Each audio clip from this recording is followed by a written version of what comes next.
omwana Linda yakkakanye ku step mother we eyamukuza n'alyoka amuvuma n'alyoka amutyoboola. Abasinga obungi muyinza obba nga mwawulidde ku story eno yakoleddwa omukyala Hope Shifa. Kati Linda yasurprisinze maama we, ne surprise eno yabadde ya busungu. Ng'ono omwana Linda agamba nti ono step mother yajja n'ayingirira maama waabwe mu maka n'agobya maama waabwe mu bufumbo. Kati maama we bwe yali agenda yaleka abaana bano Balinda baali abaana bana be yali yakazaala mu maka ga taata wa Balinda. Ono step mother naye n'azaalamu abaana 5 be baana 9. Ne kwaba abaana mbu step mother yatulugunyanga nnyo bano Balinda abaana ba mujja we. Kati Linda yagambe maama we ebigambo bino mbu yabalisanga ebigodo by'embizzi okutali nnyama, ennyama ye yagiryanga. Naye step mother yamugambye singa nali bubi, singa nali mubi nnyo nandibadde nakuloga, tewandikuze nakukula kutuuka eyo gy'otuuse.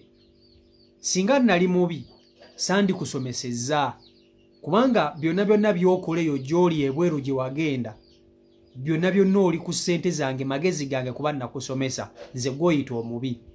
Kati abantu abasinga obungi ku social media bavuddeyo nga bagamba Linda kye wakoze okuvuma step mother wo kikyamu, wamutyobodde nnyo, omukazi yakukuza. Maama wammwe bwe yali anoba mu maka ga taata wammwe teyatunula mabega, yeerabira n'okwerabira nti alesseeyo abaana. Maama ki azaala abaana mu maka n'anoba n'atadda n'amabega kujja kucenga ku baana be kulabo be bali bulungi? Naye omukazi ono step mother abakuzizza, newankubadde mubamu ebitagenda bulungi naye wandibadde tomusasula bw'otyo. Linda yagambye step mother we, ndowooza kati mugwe abaana be wazaala bali bulungi, ndaba bali ku kyalo ku bazaalidde, babazaalamu buzaazi ne babaleka okwo ku byalo kwe bafumbiddwa. Ffe abaana ba mujjawo tuli bulungi, tuli eno tulinnya nnyonyi. Era Linda n'agamba step mother we nti alinze olunaku step mother ono lwalifa ajja kujjira mu nnyonyi e Uganda mu helikopita nga zo okuziika maama we nga bw'ajaguza. Njagala nsooke nkutuuseeko ebigambo bya Linda nga abigamba step mother we, wabula nkusaba ompe endowooza eyo ku nsonga eno. Nkimanyi wano waliwo kummwe abatulaba nga muli mukuddewo kuba step mother, then male nkuwe abantu ssekinnoomu abanenyezza Linda ne bamugamba nedda kyokoze kikyamu. Video nkusaba ogimpereka like mpanvu n'egimpeera obudde. Video yiyo. Yenze Linda. Linda gompereze kirabo. Nze nkukoledde surprise. Linda yatutumye nange. Neyanza mwana wange munene batamanyi kyokyanjagala. Weyanza. Babireeta. Ye mukwano. Nkwagala nnyo maama, engeri gye watuyisaamu nsindise Okushifa. Akunde surprise eno, nga surprise yange kijja kubeera ya bigambo. Ennyabo. Surprise ye ya bigambo. Surprise yange ya bigambo olwaleero. Ku mulundi guno nsaba surprise ebeere ya bigambo nga si ya birabo. Ekirabo gena kimugamba bugambi mu bigambo kitegeeza ekirabo kyange. Owa boda tagenda kujja. Owa boda aleeta naye ng'ekyange kya bigambo. Kansooke mpisewo ekirabo ky'ebigambo. Okay. Oluvannyuma bw'anaaba nsiimye n'ekirabo ekyaddala nakinatuuka naye ng'okusingira ddala n'episse kya bigambo okusiima mu bigambo okusiima kwange. Okay, kale mukwano. Biriiza ebigambo byo. Osiibye otya nno mukadde? Ndi mwana wange. Siibye otya nno munnange? Nange ndi bulungi. Tompita ka munnange essaawa eno. Essaawa eno aka munnange n'ak'omwana wange saagala okayiseewo maama. Lwaki mwana wange? Nkuyite ntya mwana? Omwo mwana bamuyita mwana. Nedda maama, saagala ompike mwana wo kuba owulira nafunamuuko embeera ennungi. Ntumye omukyalo oyo Okushifa akunneebalidde okutubonyaabonya n'okutuyisa obubi n'entulugunya gye watuyisanga mu ffe b'otozaala. ng'ate ababo bajjeeni babiita ng'obabiibiita era nsuubira bali bulungi kansuubire nti babiita ne jjeeni bali bulungi okutusinga ffe bwe wabonyaabonya nga bisusi ate nababonyaabonya nti saba mmere paka wemwakula ebinyama by'embizzi bye wafumbanga ebigagge n'olyoka obituwa ebigodogodo nga gw'omaze okulyamu ebinyama ebibire by'olina okusuula eri n'otugamba mulye olwobeera watuyita bulungi ddala omunno takikuwa naye nze nakikuwanga naye omu takikuweera ddala ensonga lwaki ntumyeho okukifa akukolera surprise y'ebigambo nga ntuuse okutima kwange gy'oli nti kyewali otusuubira okubeera kati si kyetuli tuli balalamuuko kati kansuubire nti bajjeeni ate bo bali bulungi ndowooza kyensuubira nti ate ebira bali okwo ku kyalo bazungira okwo bazaalidde okwo bafumbiddwa okwo lwe wabiitabiita lwe wasembezanga ku bijjuliro wali tokisuubira nti nsobola n'okulinnya ennyonyi okulinnya walinnya nange nakiwulira nti walinnya naye saakuyisa bubi singa nakuyisa bubi n'alikuwadde obutwa n'ofa era oli naye bwe wakula saakuyisa bubi era olinga eyabumpa kuba embonyaabonya gye wambonyaabonya oba gye watubonyaabonya ffe tutozaala bambi simanyi naye mwana nga Mukama Katonda ayinza okukusasula mwana gwe tosiima gwe baleka nga oli muto nnyo tosobola nakwegagamula nengalya nenkwoleza kati oluvannyuma oneefuulidde mbadde gwe wagobesa mmange kiti wali olina okikola kubanga wali ogobeseza mmange mu ddya maama we yali mwabulwema lwa mpisa ze naye sinze namugoba kuba sinze nali namuwasa kyali kikakatako buli mukazi yenna bwafumbanga naye abaana be yeyegoba yekka nze saakwata ku muggo kati ababo bali bulungi essaawa eno nsuubira bali bubi nnyo ate Katonda yagaba bwe bali bubi kasaawa we bali naye wooli naye nze sikuyisanga bubi kubanga taatawo yagoba maama we yennyini yasiba omugugu n'agenda bwe yagenda nze naali munoonyeza nze nali namuwasa mukazi gwe bandi watuyisa bubi nnyo era naye tumusiima omwana w'omusajja tasiima nawe tosiimye kubanga singa nali nkuyisiza bubi tewaali kuze n'olinnya na nnyonyi oba nakuyisa bubi ezo esente zewasomerako zaali zizo esente zewasomerako okutuuka okulinnya ennyonyi zaali twazikola ne taatawo singa namugamba tomuweerera era tewaalisomye abaana betusanga waka mutegeere nasimenyeka nammwe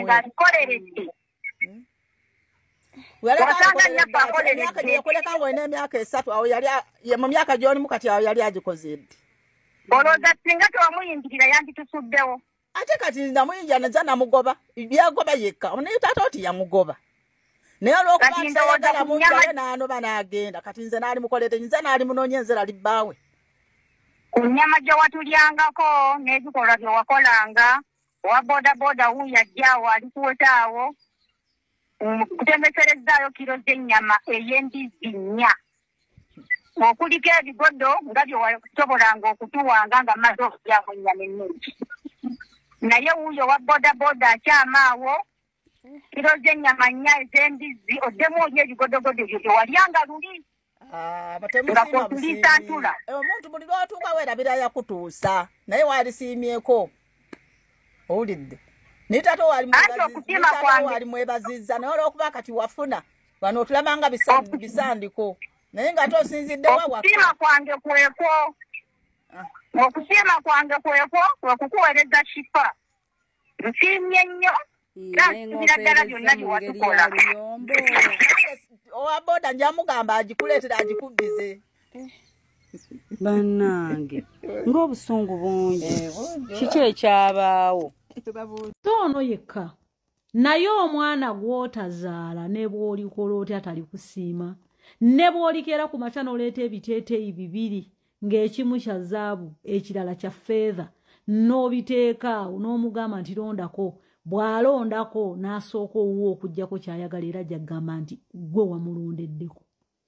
Njagala buli bw'ogenda okuyamba omuntu yenna kaabenga gwamuzaala kobenga si gwamuzaala kaaberenga wamuyamba buyambi nga muntu wa kiko oba kikolerwa Katonda.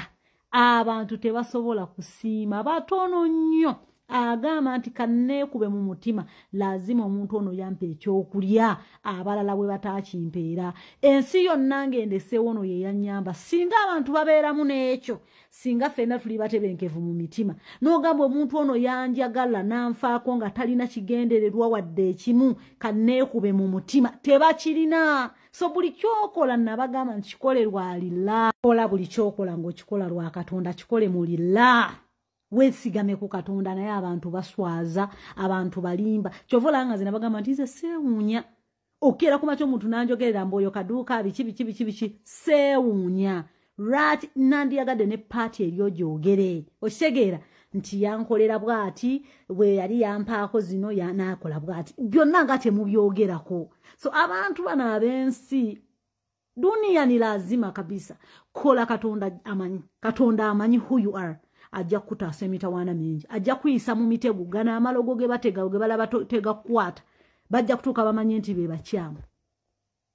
Okitegeera njagala okutegeeza abantu okuyamba bayamba buyambi ng'omuntu n'osigamya Katonda n'oga Katonda nkikoze kubanga wagamba nti bwe mpa atalina mba mpadde ggwe kennyini bwe nnyamba atalina buyambi mba nnyambye ggwe kennyini Katonda wange. So kikole mulila naye ensi eno n'obulayo n'aka video akamu akagamba nti nze kaduuka yankolera business ebintu byange n'abimpa. Abantu b'ensi awo wennyini wozikirira mu ttaka we bakwagala awo wennyini wowulira ng'oggwerayo we bakwagala ate mbasabira mwenna mufune ku bizibu mumanye abantu bwe muli nabo. Okolimira omwana omuwala oyo simanyi bamuyisaani wadde erinnya lyo siryogedde ndiyirabidde naye nkukolimidde njagala ofe ng'ojeera njagala ofe ng'obunga. Mulinga abagamba nti abakazi buli musajja azaddeko yenna buli musajja azaddeko abaana bamuzira okumufumbirwa oba abakyala bamuzira okumufumbirwa. Kyemugamba tuzire abasajja abalina abaana tugaana okubafumbirwa tuzire abaami abalina abaana tugaana okubafumbirwa kubanga abaana bagenda kutuyisa bubi. Basawo ne banyabo njagala kubategeeza abantu bonna mu nsi kye bayitamu si kirungi ku baana b'abaami abasinga ate abamu kyalo omwana gw'otazaala takwemazangamu kolako by'osobola takwemazangamu. Kino omuntu oyinza okugamba nti mutima mubi naye gano ge mazima agakaawa. Omwana gw'otazaala takwemazangamu takumisanga owuwe ennyama. Omwana gw'otazaala 85% tebasiima. Ne bw'oba nga wamukolera ebirungi tabijjukira. Bino ebibi byokka byewamukola kumukuba kola ki byayogera byokka. Teyagerekera mannyo talina nkovu wadde gy'alaga mu bantu teyamisingako kilaasi yasoma buli kimu yakifuna nga mwagenderamu n'enzizo. Kuba omwana olwakubeera mu mikono gyo wadde ng'ayina kitaawe tasobola butagenda ebyo byonna tebabiraba. Ajja kusiiga kasa buli watuula oba mubi okitegeera oba mubi. Fe abantu ffe kati nze nakulira ku step mothers bange ab'enjawulo. Nze neera okulaba ku maama wange omulaba nibanga nti omukazi oyo yakuzaala nga nyina emyaka nga 13 okitegeera ate namulabako oluwungoko n'addamu n'abula nenziramu ne mulaba nga nyina emyaka 19 nenziramu ne mulaba nga nyina emyaka 21 nga wabbalirirwe bw'ati naye siyinza kuyimirira wano naye ntandika kusojja mukazi eyandera wadde byonna byaliwo ebitonono byaliwo okusoomozebwa naki but teyasiranye lwakisa appreciating ekyo naye n'otuuka okuleeta omukazi eyakolera mu kamera n'omuweereza n'omuvumira ku social media. Nze bwe mbagamba wano ne saagala kulera mwana gwe Fizaala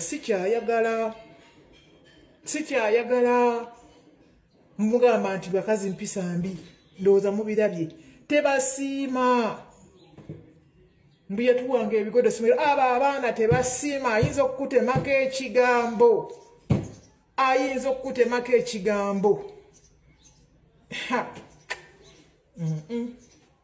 Simako ogambe ndi mulungi nakula ndi mulungi sina nkovu sina chi fe twalelebwa bakazi bakakitaffe nga tusaana kwetwala mu ttoyi nakutwala mu ttoyi nakukula amannyo tetwagerekera amannyo bamama baffe balwa gwogamba nti nno nnyoko bisimanyi yakolekawo simanyi oni yagobesawo nnyoko wabimanyi otya ekyokubiri nnyoko oyo omulungi lwaki teyakutwala olekawo otya omwana emyaka 3 n'ogenda obutadda n'ennyoko yali talina magezi okitegeera.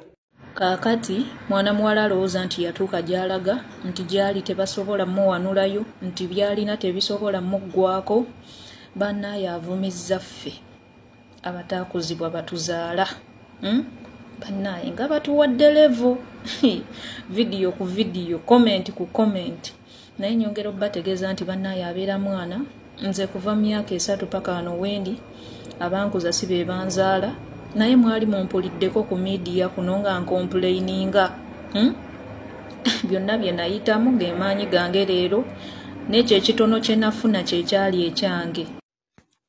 Abantu abamu navaayo wano ne mbakolera vidiyo ne mbagamba titokkirizanga omulabewo okumanya nti wamutegeera naye abantu abamu vidiyo ezirina amakulu muziyitako ne mugenda ku vidiyo ezitalina makulu. Linda ebigambo bino oli bijjukiranga era gwe wenna amanyi Linda eyaweereza omukyalo oyo Opushifa amugambe ku bintu byayogeddwa. Mumuwe vidiyo eno alijjukira ebigambo bino byenjogera ate olibirabako. Linda bw'oba obadde oyina akalembekereza buli kimu wakipamyemu. Buli kimu wakipamyemu. Bw'abanga omukyalo oyo yasobola okukulabirira okuva ku myaka 3 otuuse n'olinnya n'ennyonyi gwe abakazi baloga abaana b'abajja baabwe. Kale toyina nansonyi n'oyombera embizzi ng'osobola okutumya na nnamba kati n'otula n'ogirya n'ofa nodda engulu n'oddamu n'otandikira we wakomye. Linda ogenda kubonaabona. Ogenda kubonaabona nga n'ekikubonyaabonya tokimanyi. Abaffe byabadde ddala byetaagisa. Opushifa nawe nzirako gy'oli lwaki wapositinze ebintu ebifanaganako ng'ebyo oba mwagala tugamba nti ebintu bye mukola bya kipangiriro bya kiyaaye. Kubanga wagambye nti baakutumye butumi wabadde tomanyi gy'olaga bwe watuuseeyo n'osanga nga bifaanana bwe bityo footage oyo mu kamera tavaamu. Footage oyo mu kamera tavaamu. Lwaki wapositinze ebintu ebifaanaganako bwe bityo abakyala abatazaala baana ababalera wabawadde kifaananyi ki Opushifa?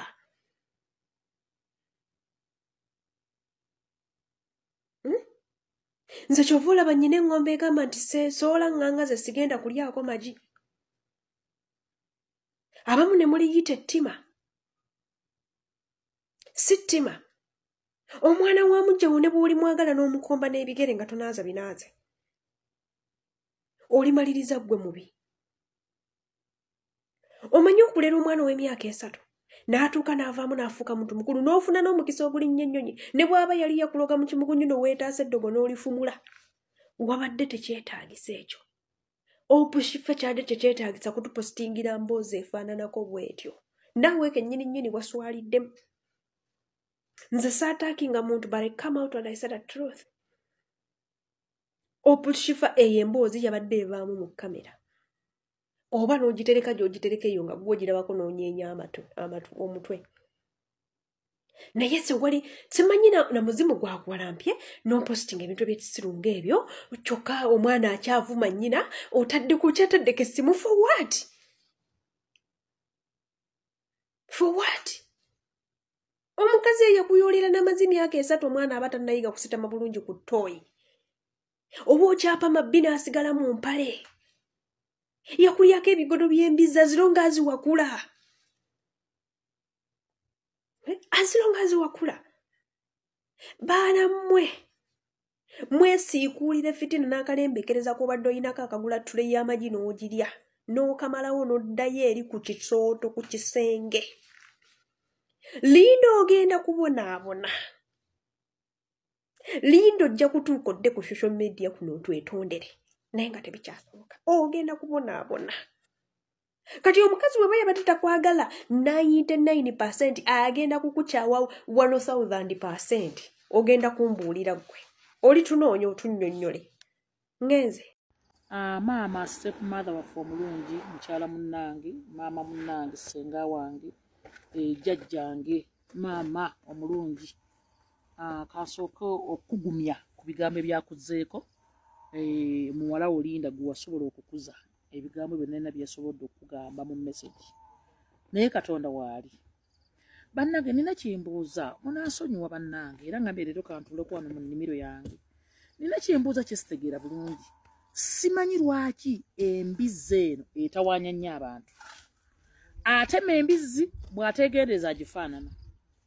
Era kyova laafa abanene ebiseera ebisinga batumanyi otugiregagiragaruza naffe ne batwala nga tulina amatama naffe ne batuyita embizzi. Naye ekyo kituyina mu buzibu. Maama Linda eyaweereza maama wo nze neewuunyiza nti embizzi yakuluma. Walangidde omukazi n'omugamba nti no maama watukuza tompita mwana wo mbu yakuyise omwana we. Kubanga mbu yaddira yagulanga ennyama oba bbaawo taata we yagulanga ennyama ye n'alyako ennyama yenna gwe n'akuwa ebigodo. Sitegeera lwaki embizzi eno eyisa bubi abantu. Gwe kennyini ogaye nti oli bulungi oba wafumbirwa muzungu oba oli bulaaya nga bwe wayogedde. Tosobola kwegulira mbizzi eyo n'oleka omukyalo ono. Ekisooka maama wo yanoba n'atambula n'agenda n'akoleka pisanyi ng'oli wa myaka 3. Bw'aba gwe nnyoko nga yali akwagala nnyo okusinga ono omukyalo omukadde Steph Maazawo. Lwaki nnyoko teyagenda naawe? Yali akwagala ennyo. Ekyokubiri wagambye mbu nno maama wo ono ye yamunobya simanyi ye yamutwala. Yali yamuwasa alyoke maama we agende mbuoba ye yamugobesa awaka. Bannange nammwe temutabukira bantu. Omukyalo yali asobola okukwata obutwa n'abukuwa n'ofa. Naye olaba wakula tiyakukolera bukyamu, talina kyeyakukolera mu ddibo gonna gwe wasalawo n'ogaa nti wagenda n'ofumbira n'okufumbirwa era gy'oli. N'ogattako mulangira nti baganda booloza nti kasita abaana b'ozaala nabo bali awo ku kyalo bakuba misota baafumbira ku kyalo baazaala ku byalo baakola bati. Tofaayo.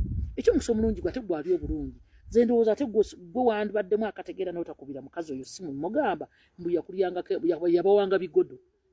Bannange embizzi yo tugikole tutya? Abaana be baleke. Omukyalo oyo muleke mwebaze n'okumwebaza nti no yakulabirira teyasobola kukutta. Yandibadde akutegera mu butwa mu mmese kubanga nzijukira nti yateganga enduzi mmese awaka. N'akutega n'agamba nti kaabajjewo. Naye n'otalangira mukazi oyo n'omugamba mbu no simanyi yakola ti embizzi yafa. Kugamba bintu byonna bye mwalyanga awaka. Yasalawo ekyasinga okuyisa obubi yali mbizzi kubanga yakuwa ebigodo by'embizzi. Ebigodo.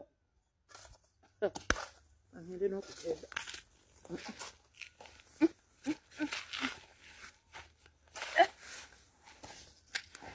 Nze nja kubibagamba oba mubitwala oba mubireka naye nga mulina okubitwala. Nga nkyabagamba ku eno video Shifa gye yakoze oyo omwana yabadde ayagala okusurprisinga step mother we bigodo by'embizzi. Mmwe mwenna abaana abafaananako ng'ono omwana omw'obuwala sooka ojje wano twogeremu. Nze abagamba nkuziddwa ba step mother. Nkuliziddwa buli wamu buli asanze n'akuza.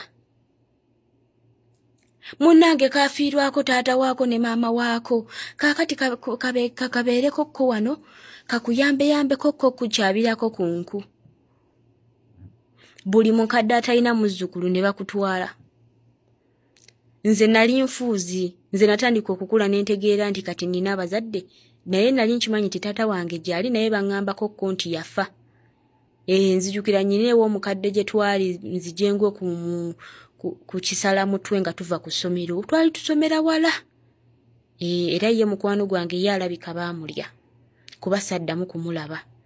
Naye nze gye neekweka mu kiswa nga kirimu n'omusota. Kisala mutwe nampitako bulungi nnyo n'ekiveera. Ye mukwano gwange yeeyongerayo okudduka mu kasooli naye simanyi oba yaddamu okulabika. Kuba kwolwo natuuka ewaka nga kiro. Omusota gwe gwantiisa n'okuntiisa n'enzirukayo mu kiswa ng'olwo oli bali bampiseeko dda eyo gye nnali. Kati nno mu kumperesa eyo baagamba nti taata wange ne maama wange baafa. naye nze mama wange nali simumanyi naye nga gwe nali manyi nga mama wange ayi step mother wange bayite bali bamuyita mama Nasa obudde obwo nali manyi ko lya mama Nasa naye yo mukyalo okungabayo owoyo omukadde bangamba taata we yafudde okiwulidde kati awo nembeerawo nga mmanyi taata wange yafa nga buli muntu ajja okunsaba nga ngenda munnange jangu tubeereko wano emyezi 2 ng'oyo ngenda mu bulamu bwange kyessaafuna challenge yokka gye ssaafuna kwe kunda epinga ogwo omukisa Mukama yagumpa tewaliwo muntu yanneegezaamu ate nga nakula n'abasajja nakula n'abavubuka nakula n'abalenzi nze era bwe nkukwatako bwenti nonyiiza bw'otamala kwezirisa sikuta na bankuba nze nakubwa buli muntu ow'okukyalo n'akuba oli ne bw'aba akugambye ng'ogenda ku luzzi olwo omukadde akusuza agambye genda ondeetereyo amazzi n'oyita ewa neiba n'agamba ndeeterayo amazzi n'akuwa akadomola n'osooka akajjajjaawo n'akukuba lwaki toleese mazzi nze nakubwa okitegeera naye bw'obanga omukazi yeevuddemu nakkuza mukazi munnange n'okulira mu maka agamu bwe gati n'omusasulamu ekirabo ky'omuwadde okubayisa obubi nti n'omuwa ebigodo by'embizzi nga kyekirabo Mukama nkyenyiza okugamba Mukama akuwejjana tonnaba kufa naye kale bakuwa eggulu bw'oba olimanyi bulungi balikuwe kuba nyongero kikujjukiza nti baana mmwe obudde bwonna oyinza okuba togenda kubeera step mother ng'ekyo Mukama ayinza okikuggyako notabeera step mother naye ate abaana bo ne babeera ku step mother guys fensi tugirabye okuva nga tuli mu buto bwaffe nakati wano we tutuuse okiwulidde tulabye ensi tulabye abantu abalina emitima egy'ensolo era nze omufirisuuti simuyinaamu buzibu buli kimu kyankola mba nkisuubira naye otuuka okuwa step mother wo olw'okuba yakuwonyabunya ekirabo ky'omuwanga bisavu bya mbizzi really wabula nkatunulidde akavidiyo ne mpulira nga n'omutima gunsesebbuze nze golaba nandigaggawadde ne ŋŋenda nga nnoonya buli muntu yambeererawo kuba nze we nabeereranga eyo nzije nsanga ekisala mutwe naye mukwano gwange yalabika baamulya kuba saddamu kumulaba kuba ne koolo lwennyini nagwa mu kiswa ekifulukwa n'engwamu nga kwamerako obumuli buno bwe twateekanga ku maaso obwa papa obwa white obwa pinki oba obuntu mubumanyi n'engwamu nampitako bulungi nnyo nga n'ebijambiya byekuba bwe biti nali nva ku ssomero mukwano gwange yayitawo buyisi swi era ye gwe baasimbako nze nengwa mu kiswa nembeera omwo n'ensirika kati mba ndi omwo nsirise ngenda okuwulira ekintu kimpitako ngenda okuwulira nga musota guli eri ogwakula naye nga mu kiswa omwo namalamu ndowooza essaawa kubanga twavayo ssaawa 7 zaali 8 ate nga tusomera wala bakisala mutwe baatutega tunaatera twakava ku ssomero distance ntono nnyo okitegeera kale ebiti byanjagula ekintu kyanfumita kale okutuuka ewaka obudde bwali buyise bankalakata emiggo nga tebambuuziza mwana ovaawa engeri gye nali nkulira ku bantu nga munnange tebamanyi tebafaayo okitegeera bankuba kati okuva olwo saddamu kusoma jjukira omukuntwala awo baŋŋamba taatawo yafa ate nze nga gwe nali mmanyi kale nembeerawo nga buli ajja ŋŋamba gwe kakitaako kaafa toyina mpisa kitaawo yafa ogenda bbeerawo otya nga tewali muntu asobola kugamba kintu kirungi wabula gamba kitaawo yafa olina okukola emirimu kitaawo yafa kale nnakula nga daddy is dead era nze neewuunya na nnyo okuddayo ekibuyaawo we twabeeranga nga taata wange waali lwakuba engeri daddy bwe yali omukambwe ennyo ng'ate n'omukazi gwalina naye mukambwe nasirikanga nagamba oba noono naye si yanzaala kale nali neekyawa okitegeera naye abakyala abo babakuza nga tebabasibye enzaalo tebabayodde bigere tebabalonzeronze okulidde mu maka gamu ga stepmother wo ng'era ne bw'ofuna obuzibu omanya nnakula n'oyo ye yakinkola mubawe katiibwa mba nkyakola vidiyo ng'eno bampita abakyala abo mubawe ku katiibwa abasajja bwe baba benze ebbali beerabira abakyala bano ne beerabira nti nammwe abaliwo si be babazaala okitegeera okuliddwa ku stepmother ne bw'ofuna ekizibu ogamba maama oyo yeba ye yakinkola nga saayinjiira naye ffe baatuza nze banzazika mukwano banzazika era nze muntu asobola okubeerawo omwezi nga ndi mu nnyumba nga sitambudde kasitamba nga nninamu ku ssente ensi njiraba bulabi nze bankuza nga abakuza enfuuzi nti maama yafa ne taata yafa kimu bibiri kitaawo yafa bannange bankuza naye tebankwata tewaliwo muntu yali ankutte naye ebisigadde byonna nabiyitamu tewali kintu kye saayitamu nze gwolaba nakola natambuza amenvu natambuza katunkuma natambuza empafu eyo mu kyalo natambuza ebibbo tewali mulimu gwe saakola okiwulidde mukakkane temwesindika tewali atagenda kufuuka stepmother bw'oba tofuuse stepmother abaana bo bajja kulira ku stepmother mukakkane life is short ogenda kufa obwana bw'obulekere omusajja awase omukazi omulala ogenda kubungeeta ingire Hope Sharifa namukadde munnange Hope Sharifa we wali okola bizinensi yeeyo tewagiwerako rules and regulations tewagiwerako mateeka nti nze kasitoma wange waabajja mugambirawo nti kino ne kino ne kino ne kino sikyagala oba okola jumula kasita aleeta ssente nze nja kwewugulaza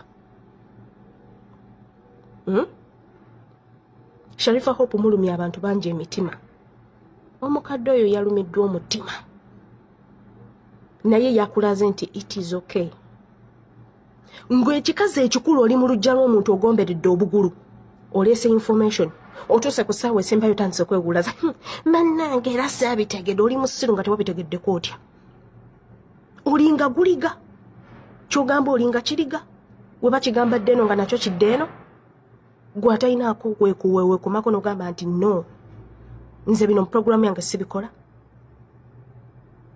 nze nnenyaggwe sikulimba ne waba ogamba nti nze ntuusako information ku bantu nedda Sharifa Hope gwayina ekikyamu kubanga toyina mateeka ku bizinensi yo kitegeeza oli muntu alwanira entalo families nsobola okukozesa mbu ngenda kwewunyisa muntu naye nga njagala muyitiremu muvume kuba manyinja ojja tuusa information reason being wabadde ne right okukomya ku muntu oyo era singa yatandise okwogera ebingi wabadde ne right omugamba cut omuzze bali omugambe naye munnange bino nga si bye twateesezza naye okumanya nti wabadde okimanyiiko weewugulaza ne weefula nti wabitaddeko nze era saabitegedde bannegera singa era nze bampita Sharifa nze teyandisituddiza mbizi oyina njawulo ki n'embizi eyabadde mu buveera astagafulla oyina njawulo ki kweyo yonna omukazi oyo mwamulumiza omutima newankubadde mubi tosasulanga kibi na kibi gwe yabadde alina okukoma ku puroguramu eyo